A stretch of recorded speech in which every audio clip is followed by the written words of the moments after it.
Alors l'idée de fonder JMA est venue de plusieurs constats. Le premier constat, c'est de se dire qu'aujourd'hui, le citoyen, et notamment le jeune citoyen, est éloigné du processus d'élaboration des politiques publiques. Le deuxième constat, c'est de se dire que tout citoyen qui a une expertise est tout à fait légitime finalement à proposer des citoyens aux décideurs.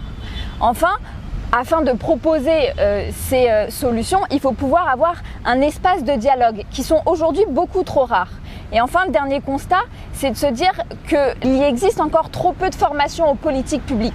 Qu'est-ce que la politique publique? Est-ce que tout le monde sait ce que c'est et quelles sont les conséquences aujourd'hui de notre vie? En fait, tout est politique publique. Le programme de formation, le programme d'éducation, le programme de soutien aux PME, ce sont finalement des politiques publiques. Donc ce que veut faire JMA, c'est de créer un pont entre les jeunes et les décideurs afin justement de pouvoir commencer ce dialogue et de pouvoir aussi avancer sur les plaidoyers qu'on fait avec nos jeunes experts. L'un va avec l'autre. Nous, ce qu'on fait aujourd'hui dans notre incubateur de politique publique, c'est de former.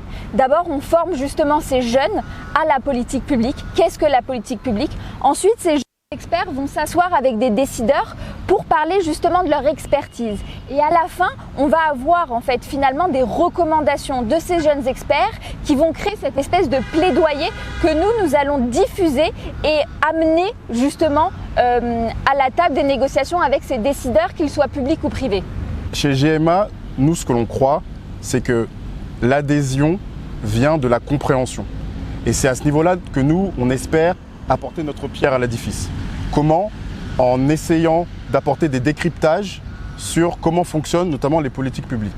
Comme l'a très bien dit Sophia précédemment, en fait, nos vies sont régies par les politiques publiques, et cela dans plein de secteurs. Donc nous, ce que l'on souhaite, c'est d'inciter les jeunesses à s'y intéresser, et même au-delà.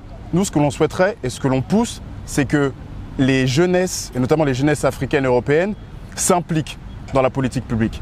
Et c'est véritablement notre objectif. L'objectif de GMA, c'est d'aider les jeunesses africaines et européennes à construire, à préparer leur futur à elles. Alors, nous, on ne parle pas de politique, mais vraiment de politique publique. C'est-à-dire les orientations stratégiques qu'un gouvernement va prendre ou une collectivité sur un sujet d'intérêt public. Donc, maintenant qu'on a dit ça, ce que vous dites est tout à fait vrai, il y a de plus en plus d'incubateurs, on parle de numérique, on parle de start-up, mais en fait ça va avec une politique publique adaptée. Parce qu'aujourd'hui, ces incubateurs, ces start-up, il faut qu'on puisse justement les soutenir, qu'on les accompagne. Sinon, finalement, elles vont être créées et elles vont partir ailleurs. Aujourd'hui, c'est pas le but. Le but, c'est que nos champions restent chez nous et qu'on puisse vraiment créer un système qui puisse fleurir. Donc je vais vous prendre par exemple un exemple, la FinTech, aujourd'hui qui est mon expertise.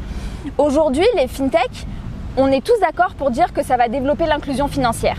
On est tous d'accord. Seulement, ces FinTech, le sous-jacent de ces FinTech, ce sont des technologies extrêmement compliquées. On peut parler de blockchain, on peut parler aussi d'autres infrastructures de paiement un peu plus compliquées. Nos régulateurs n'ont pas toujours la connaissance de cette technologie. Donc comment est-ce qu'on veut justement que le cadre réglementaire soit adapté et ne bride pas l'innovation? Pour ça, il faut déjà apporter une première chose, c'est le débat avec ces décideurs pour leur dire voilà ce que sont les FinTech, voilà ce que sont les cas d'usage, voilà comment est-ce qu'on peut les réglementer et surtout comment on peut éviter de brider l'innovation avec une réglementation qui est basée sur la neutralité technologique par exemple. C'est ce qu'on fait. Et donc ça par exemple, ça va faire partie de notre plaidoyer pour justement avoir ce dialogue avec le régulateur, les banques centrales, pour leur dire qu'aujourd'hui les FinTech et les technologies sous-jacentes finalement peuvent aider, que ce soit en termes de cybersécurité, en termes d'inclusion financière, en termes aussi de financement des PME, des plus grandes entreprises. Et donc nous, on vient pour leur dire voilà ce qu'on vous propose, voilà ce que sont nos recommandations. Ces politiques, finalement, ont une conséquence sur leur vie. Donc déjà, c'est la formation, c'est de se dire très bien, donc aujourd'hui, si vous voulez aussi avancer avec nous, c'est de pouvoir prendre part au dialogue, prendre part finalement à ce qu'on va vous dire, les cadres en fait qu'on va vous donner afin de pouvoir développer vos activités. Donc déjà c'est ça, c'est la formation, l'éducation et ensuite travailler avec tous ces jeunes qu'ils soient africains ou européens ou binationaux pour avancer ensemble vers des politiques publiques qui sont plus adaptées. Nous profitons de notre présence à Abidjan pour sortir notre 4e et dernier ouvrage qui s'intitule Alternative. Cet ouvrage fait suite notamment à plusieurs ouvrages qui ont été écrits par les membres et les experts de Je m'engage pour l'Afrique, et dont un qui était le premier et qui se nomme Contresens. Contresens, en fait, qu'est-ce qu'il faisait? Il questionnait deux choses. La première, au final, le fait que, à longueur de temps, on nous dise que les États africains étaient surendettés. Donc ça, c'était la première des choses. Et la deuxième chose, c'était que les jeunes, qui au final seront les premiers concernés dans le futur par les dettes qui sont aujourd'hui contractées par les États, n'étaient pas assis à la table. Et donc, cet ouvrage que nous avons sorti faisait suite à la conférence sur le financement des économies africaines qui s'était tenue en France et auquel avaient assisté notamment les présidents congolais et sénégalais. Mais Alternative, qu'est-ce que c'est au final? En fait, naît de la volonté de proposer des pistes pour permettre et pour faire avancer la capacité productive des États d'Afrique de l'Ouest. Et en fait, cette réflexion, nous l'avons menée conjointement avec un certain nombre de personnalités prestigieuses du think tank qui s'appelle A New Road.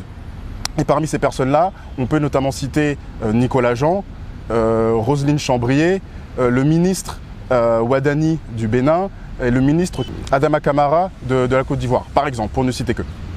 Et en fait, qu'est-ce qu'on trouve à l'intérieur d'Alternative? Alternative, il couvre plusieurs sujets. On parle dedans d'agriculture, on parle de partenariat public-privé, on parle d'assurance, ça c'est mon domaine d'expertise, on parle d'innovation, on parle de vraiment on essaie de couvrir un maximum de sujets et sur lesquels on va essayer d'apporter des propositions. Et l'objectif c'est quoi? C'est que l'Afrique passe ce New Deal avec elle-même et qu'elle puisse atteindre l'excellence. C'est vraiment ça l'objectif d'Alternative. Et bien évidemment, donc aujourd'hui c'est l'ouvrage que l'on sort, mais en parallèle de cela, nous avons toujours toutes nos actions qui continuent de vivre. Au final, nous avons tous nos décryptages sur notamment la politique publique, on en parlait tout à l'heure, la formation, permettre aux jeunesses de se former, de comprendre, et ça c'est vraiment conjointement lié avec les décryptages des politiques publiques. Et nous avons aussi les plaidoyers. Donc c'est aussi ce qu'expliquait précédemment Sophia. Et tout cela, on le fait conjointement, en étroite collaboration avec tous nos partenaires que nous avons, qu'ils soient d'ailleurs privés ou publics. Et en fait, moi, ce que je voudrais dire, c'est que JMA, c'est vraiment une très grande aventure qui ne fait que commencer. Et nous, ce que l'on veut, et on invite en fait aujourd'hui toutes les personnes qui nous écouteront et qui nous regarderont, si elles veulent, avec nous, construire ces futurs souhaitables que nous, chez GMA, nous souhaitons, eh bien, qu'elles nous rejoignent, elles peuvent prendre contact avec nous via les réseaux sociaux.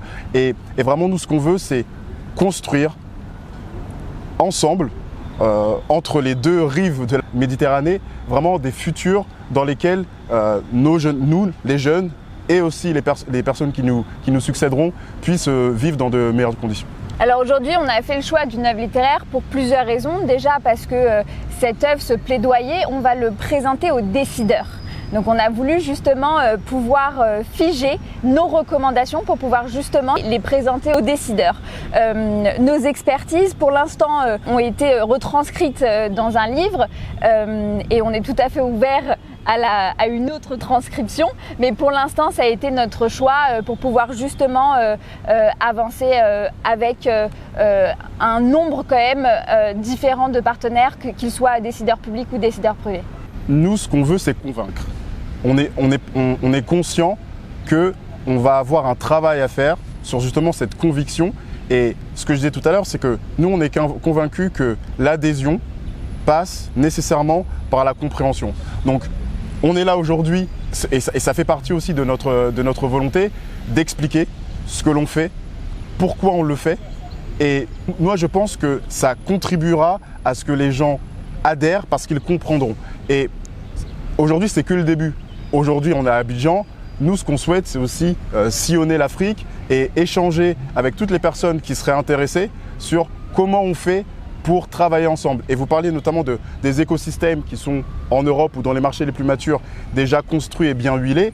Mais l'objectif même d'Alternative, c'est que justement les écosystèmes sur le continent soient à terme aussi bien aboutis et bien huilés qu'ils sont ailleurs et notamment en Europe. C'est vraiment ça l'objectif. Quand je parlais de transformer la capacité productive des économies d'Afrique de l'Ouest, c'est ça. C'est vraiment de créer des conditions, et c'est aussi ce que disait Sophia, des conditions dans lesquelles les entreprises pourront fleurir et du coup, par voie de conséquence, où les gens, les personnes qui souhaitent construire ici, en Afrique, pour leur pays, pour leur continent, pourront le faire. Et c'est vraiment ça, construire ensemble des environnements, nous ce qu'on appelle c'est des futurs souhaitables, des environnements dans lesquels justement il n'y a pas cette volonté de regarder vers l'Occident pour aller chercher son futur, mais notre capacité de le trouver ici sur le continent.